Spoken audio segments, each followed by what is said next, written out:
श्रोताओं, जिस तरह हमारी लाइफ स्टाइल हो गई है, जिस तरह के परिवेश में हम रहते हैं, खान पान जिस तरह का है, उस तरह नई नई बीमारियां सामने आ रही हैं। लगातार शोध चलते रहते हैं, लगातार ऐसे कुछ कारण होते हैं जिनकी वजह से छोटे बच्चे डॉक्टर्स के पास जाते हैं और जब डॉक्टर्स जांच करते हैं, देखते हैं उनको, तो कुछ ऐसी समस्याएं होती हैं जो अभी तक कॉमन नहीं थी। ऐसी ही एक समस्या है सेलिएक डिजीज की। ये बीमारी क्या है, इसके बारे में बात करने के लिए आज हमने अपने आकाशवाणी के स्टूडियो में आमंत्रित किया है प्रोफेसर डॉक्टर मोइनाकसेन शर्मा जी को, जिनसे आप सुपरिचित हैं। तो डॉक्टर साहब, सबसे पहले तो आपका बहुत बहुत स्वागत है आकाशवाणी में। नमस्कार आशीष जी। डॉक्टर साहब, सबसे पहले तो हम यही जानना चाहेंगे कि सेलिएक डिजीज है क्या, सरल शब्दों में आप हमारे श्रोताओं को बताएं। देखिए, सीलिएक डिजीज का मतलब है गेहूं से एलर्जी। एलर्जी माने आपके शरीर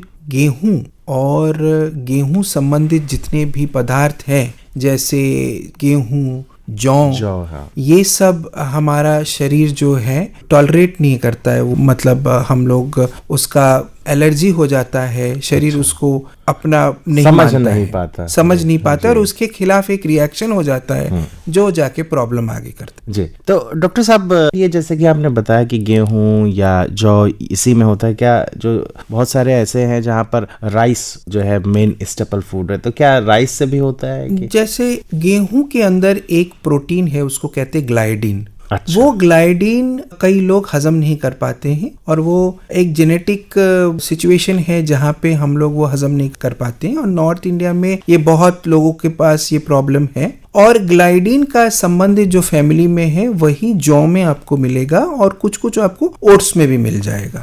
लेकिन यही चीज चावल में या मक्के में या सत्तू में और ज्वार में ये आपको नहीं मिलेगा, तो वो सेफ है इस बीमारी में खाना। जी। तो डॉक्टर साहब, जब एलर्जी आपने बताई कि जब ये कोई बच्चा खाता है तो एलर्जी हो जाती है, तो ये कुछ समय लेती है, कुछ ड्यूरेशन होता है लक्षण आने में? अभी हम लक्षण पर भी बात करेंगे। जी, तो ऐसा है, एलर्जी को इस तरह से मत सोचिए कि खुजली हो गया या मतलब चकत्रे पड़ गए, वैसा नहीं है। यहाँ पे क्या है, आप खाते हैं, आपकी बॉडी, आपके आंत जो है उस पे रिएक्शन करते हैं और उसमें क्या होता है, पेट झरने लग जाता है। अच्छा। खून का उत्पादन कम हो जाता है, पेट फूल जाता है और शरीर की जो विकास है, जो ग्रोथ है या हाइट और लंबाई जो है, वो सब रुक जाता है और वजन कम हो जाता है कई बच्चों में। और ये आप बिल्कुल आपने सही कहा, इसमें समय लगता है। कुछों में 2-3 साल में ही शुरू हो जाता है पैदा होने के बाद, और कुछों में ये सालों साल अंदरूनी मतलब अंदर ही अंदर चलता रहता है और जब एडल्ट्स हो जाते तब पता लगता है इस बीमारी। डॉक्टर साहब, आप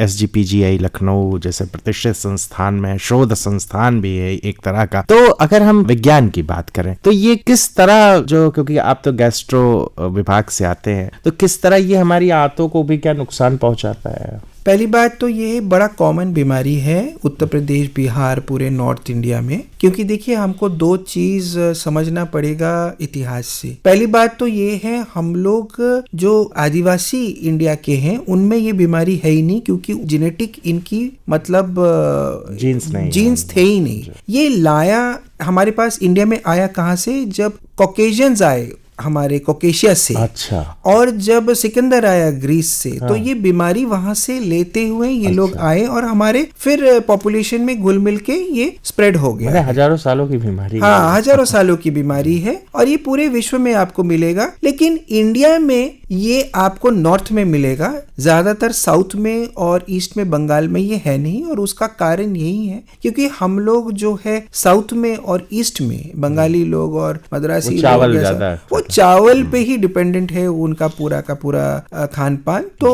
उनका गेहूं का एक्सपोजर है ही नहीं, तो उनमें ये प्रॉब्लम महसूस नहीं किया जाता है। और गेहूं में एक विशेष प्रकार का जो प्रोटीन है, ग्लाइडिन है, उसी के कारण होता है। तो डॉक्टर साहब, अभी कुछ लक्षणों की भी आपने बात की, और क्या क्या लक्षण हो सकते हैं? क्योंकि एलर्जी जब होती है तो बहुत सारे लक्षण और भी होते हैं, जैसे कि मान लीजिए रेस्पिरेटरी एलर्जी है, तो इसमें क्या क्या होते हैं? इसमें देखिए, रेस्पिरेटरी बहुत कम होता है, रेस्पिरेटरी नहीं, इसमें पेट झड़ना है पहला एलर्जी। अच्छा। और लंबे समय पे, यानी कि हर महीने बच्चा बीमार पड़ना, पेट झड़ता रहता है, पेट झड़ता रहता है, खून का उत्पादन नहीं होना, खून की कमी हो जाना, बार बार खून चढ़ाना पड़ता है। अच्छा। फिर प्रॉपर एनीमिया होता है और पेट फिर फूल जाता है, क्योंकि इसमें गैस प्रोडक्शन लक्षण बहुत ज्यादा हो जाता है। बड़ों में क्या देखा गया है, बड़ों में ये देखा गया है कि कई सालों बाद भी ये प्रॉब्लम को कईयों के आप देखेंगे कि उनके बच्चे नहीं होते, रिप्रोडक्टिव प्रॉब्लम्स होती, इनफर्टिलिटी आगे चल के हो जाता है, आगे चल के। तो ये प्रॉब्लम्स कभी कभार उनमें होता है और बोन बिल्कुल छन्नी हो जाता है, शरीर की हड्डी जो है ऑस्टियोपोरोसिस उनको हो जाता है। तो ये लक्षण है बड़ों में।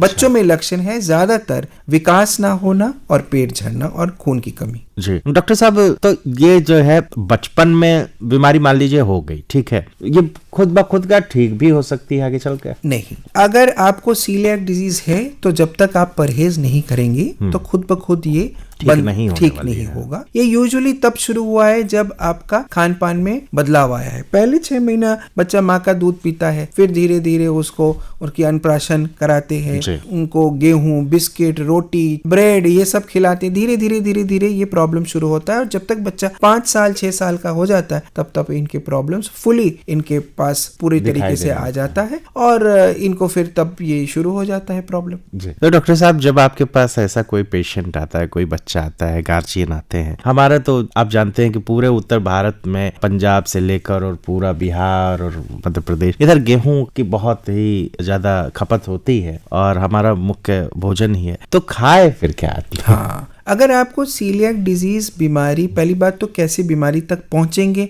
बीमारी तक पहुंचने का 2 तरीका है। एक तो ब्लड टेस्ट है, एक स्पेसिफिक एंटीबॉडी हम मेजर करते हैं शरीर के अंदर, जो अगर बहुत मात्रा में हो तो हम कहते हैं कि इनको ये बीमारी का संभावना है। लेकिन उसको पक्का करने के लिए हमको एंडोस्कोपिक एक बायोप्सी करना पड़ता है।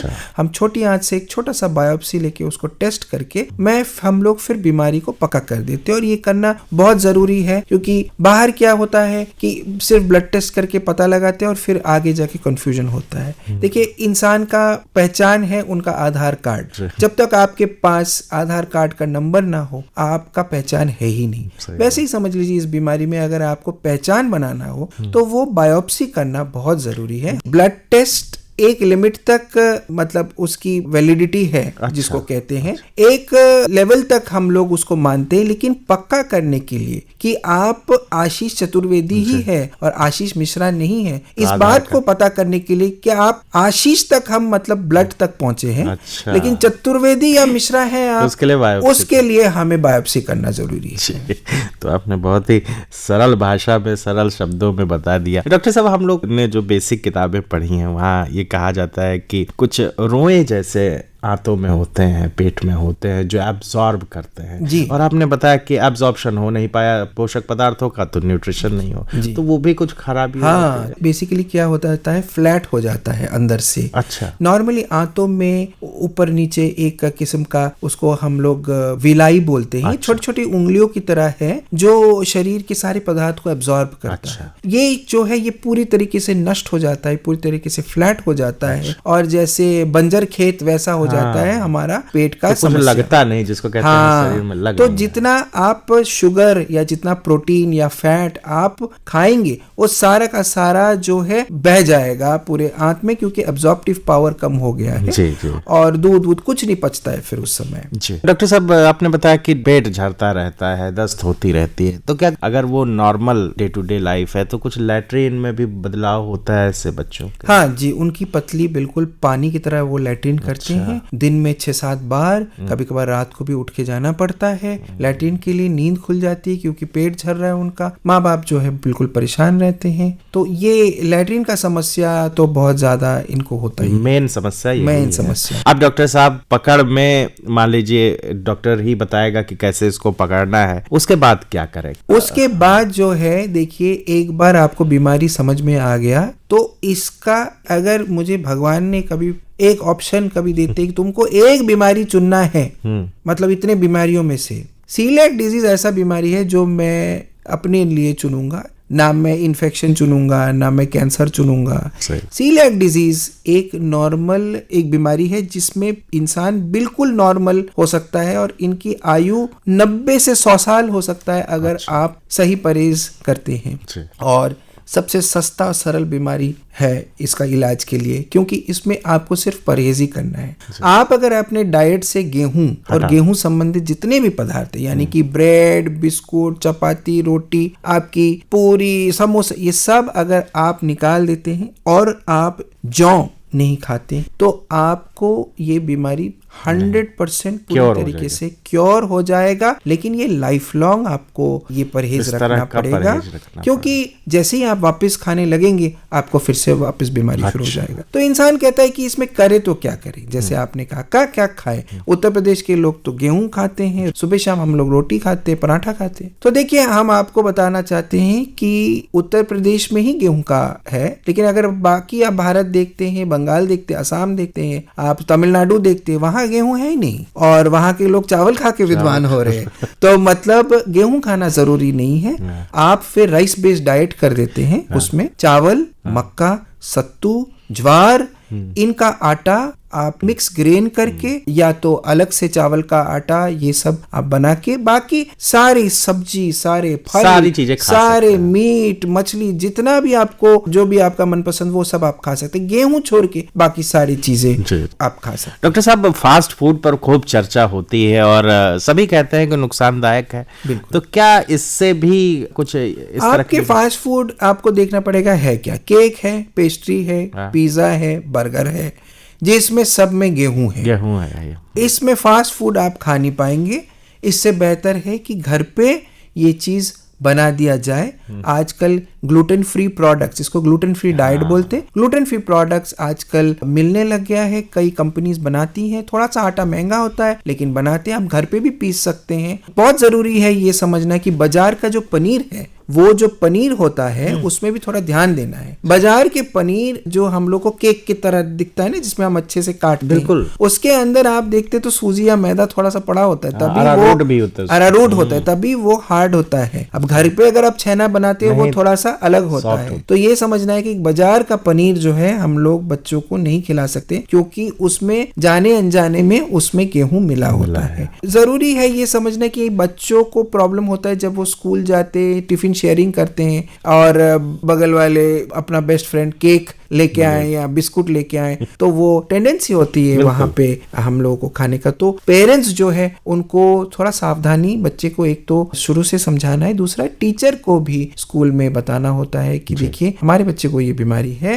ये पूरी तरीके से ठीक होने वाली बीमारी है, लेकिन आपको थोड़ी कड़ी नजर रखना है कि बच्चा जो है हमारा किसी और का खाना ना खाए, टिफिन खाए और बीमार ना पड़े। डॉक्टर साहब, आपकी ओपीडी लगातार चलती रहती है और आधे भारत से लोग आते होंगे, तो कितनी ये कॉमन बीमारी हो चुकी है? बहुत कॉमन है ये बीमारी। एक्चुअली हम इसको टिप ऑफ आइसबर्ग कहते हैं।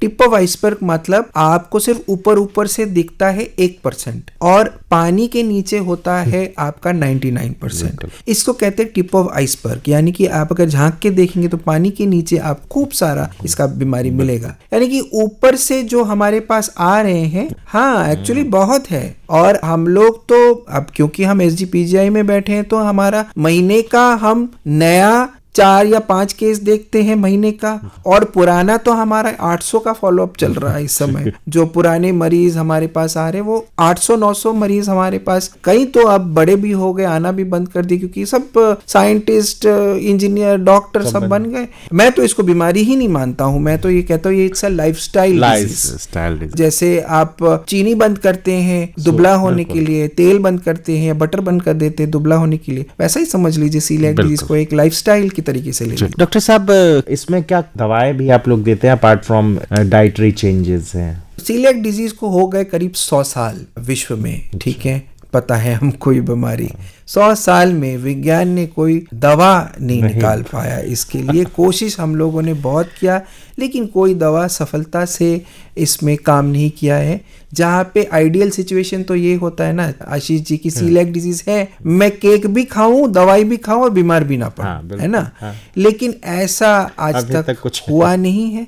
तो इसमें परहेज के अलावा हमारे कोई चारा नहीं इस समय और कोई रास्ता। अच्छा डॉक्टर साहब, आपने बताया कि जो विलाई वो समाप्त हो जाते हैं, जो स्ट्रक्चर्स अनइवन स्ट्रक्चर है, रफ स्ट्रक्चर है जो एब्जॉर्प्शन करता है, तो अगर परहेज करे व्यक्ति तो क्या वो फिर से उत्पन्न हो सकते हैं, regenerate हो बिल्कुल, सकते वो वापस रिजनरेट होके जैसे सरसों का खेत होता है वैसे आपको दिख जाएगा अंदर। हम लोग जब एंडोस्कोपी करते हैं तो जब सीलियाक डिजीज हमारे पास आता है, हमें एकदम बंजर जमीन दिखता है अंदर से। और जब ये परहेज सही से करके 2-3 साल बाद लौटते हैं और फिर से हम कभी कभार एंडोस्कोपी करने की जरूरत पड़ती है, एकदम जैसे लगता है सरसों का खेत लहरा रहा है, इतना सुंदर लगता है। वापस आ जाता है पूरा का पूरा आंत, पूरी रिकवरी हो जाती है। डॉक्टर साहब बहुत बहुत धन्यवाद आज आकाशवाणी के स्टूडियो में आने के लिए। पूरे श्रोता वर्ग की तरफ से जो जहां सुन रहे हैं उनकी तरफ से भी आपको बहुत बहुत शुक्रिया, धन्यवाद।